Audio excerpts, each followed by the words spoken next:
everyone. There are storms that break roofs, floods that wash away fields, and nights that leave only silence behind. Yet, after every heavy rain, something unexpected happens. Dee and Huyen find themselves closer, their hearts drawn together as if by an unseen hand. Is it fate that the storms of life keep pushing them into each other's arms? Or is it love slowly taking root, growing stronger each time the rain tries to wash it away? Sometimes, what feels like a trial is really destiny, guiding to weary souls toward the shelter of one another. The rain had just stopped.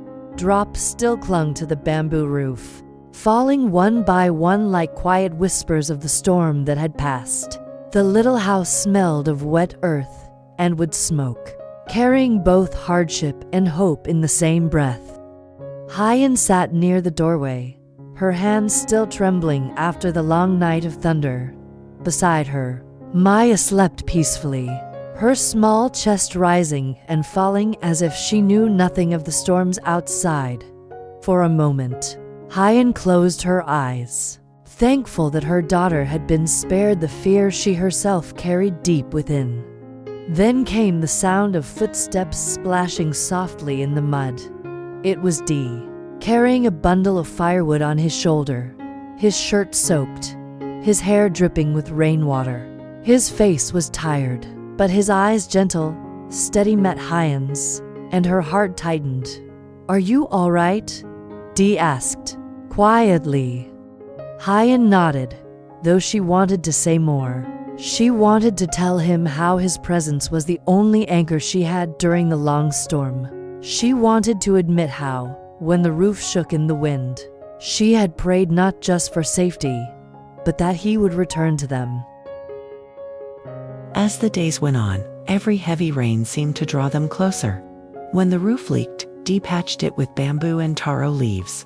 When the water rose, he carried Maya on his back to higher ground. And when fear overcame Huyen in the long nights, Da's voice, calm and low, reminded her that storms always pass. It was not spoken between them, but something grew quiet, steady, like the roots of a tree beneath the soil. Was it love? Was it fate? Neither Dee or Huyen could answer.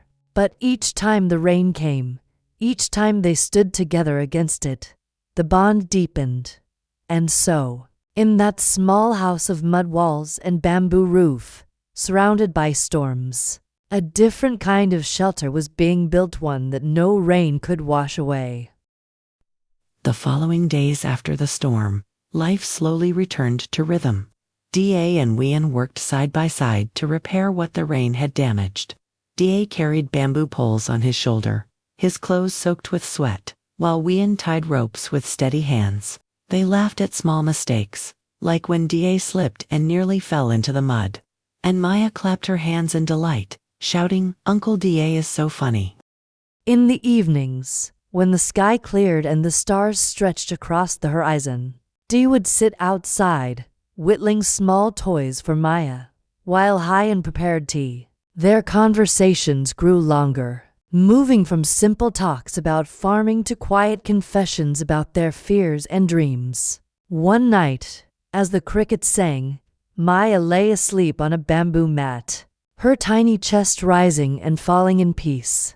Huyen watched her daughter with tender eyes, then turned to Dee. "Do you ever think," she whispered, "that fate brought us here?" Dee paused, his hands tightening slightly around the wooden knife he held. He had never been a man of many words, but in that silence, Huyen saw the answer in his eyes, an unspoken yes. The heavy rains had taken away their shelter more than once, but each time, the bond between them only deepened. It was as if nature itself was testing their resilience, showing them that a true home was not made of bamboo or clay, but of hearts willing to hold each other through storms. A few weeks later, the village prepared for the harvest season. The fields shimmered in shades of gold, ready to be cut and stored. Dee rose early, His hands blistered but strong. Working from dawn until sunset, Huyen often brought food to the field, carrying a small basket with rice, pickled vegetables, and sometimes a boiled egg saved for Maya. One afternoon, as the sun lowered and the air grew heavy with the scent of ripe grain, Huyen arrived at the field. She saw Dee bent over, his shirt torn, sweat dripping from his face.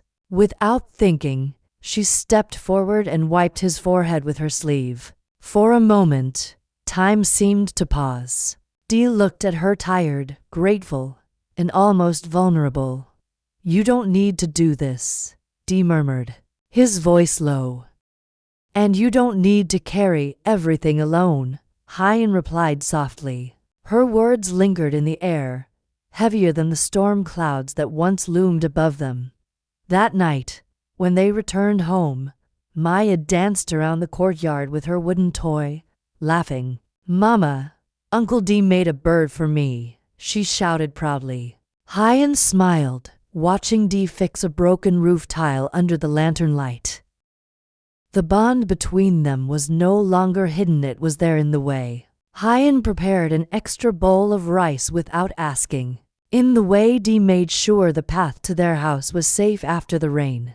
And in the way Maya began to call him not just Uncle Dee, but sometimes, in her half-asleep whispers, Papa. Fate, it seemed, was no longer a question day, it was becoming their quiet reality.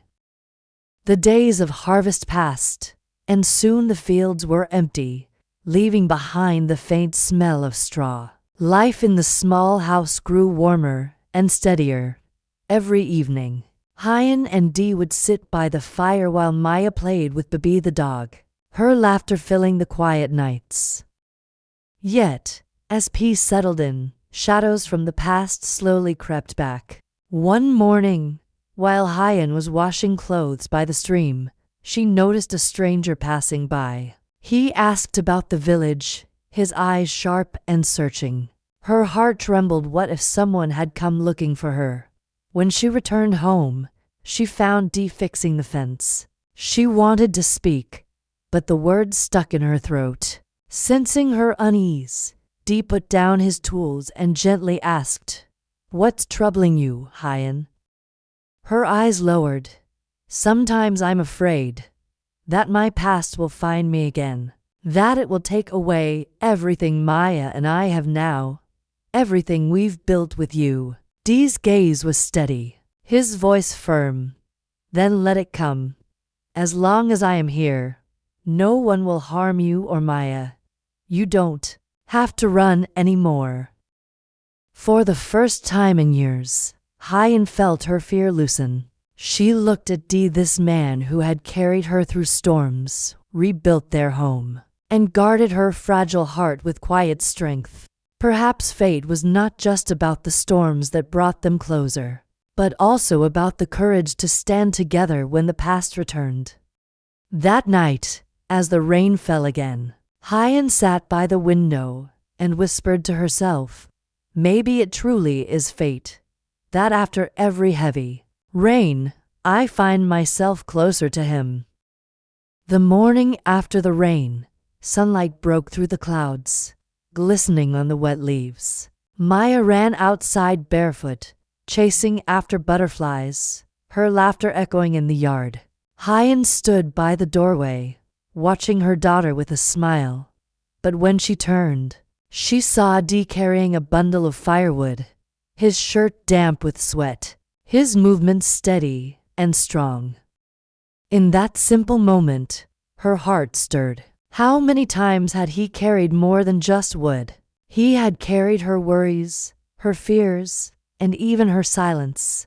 Later that evening, as they all sat down to share a simple meal of rice and boiled vegetables, Maya suddenly placed her chopsticks down and looked at Dee.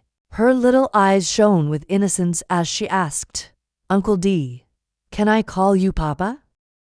The room fell quiet. Huyen's heart stopped. She wanted to speak, to stop Maya, but the words tangled in her throat. She looked at Dee, afraid of what his answer might be. Dee's hand trembled slightly, but his eyes softened. Slowly, he reached across the table, resting his hand gently on Maya's head. "If that is what you want, Maya," he said, his voice thick with emotion, "then yes, you may call me Papa." Maya's face lit up, and she clapped her hands. "Papa," she cried with joy, throwing her arms around his waist. Huyen turned her face away, tears welling in her eyes. That single word spoken so innocently had touched the deepest corners of her heart. That night, long after Maya had fallen asleep, Huyen stepped outside into the quiet yard. The moonlight bathed the house, the fields, and the man who stood silently fixing the roof tiles. She walked closer and whispered, "Dee, thank you for everything, for Maya, for me." He turned, his eyes reflecting the silver light.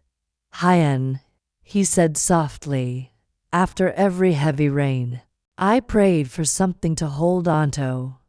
I never thought it would be you and Maya." Her breath caught.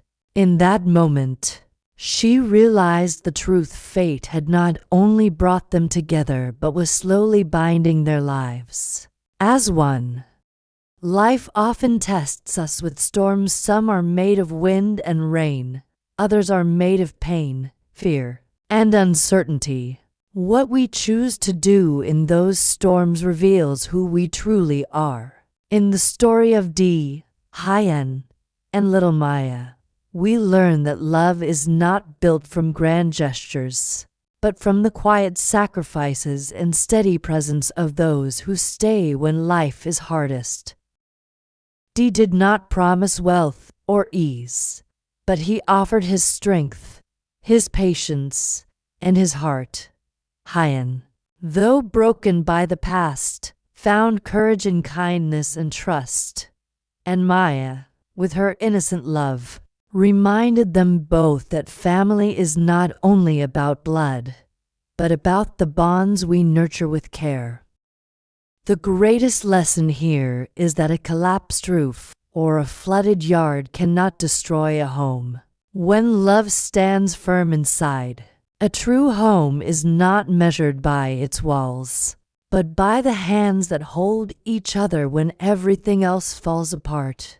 From their story, we see that even after the heaviest rains, the sun will return, and if we choose love, trust, and hope, we can rebuild stronger than before.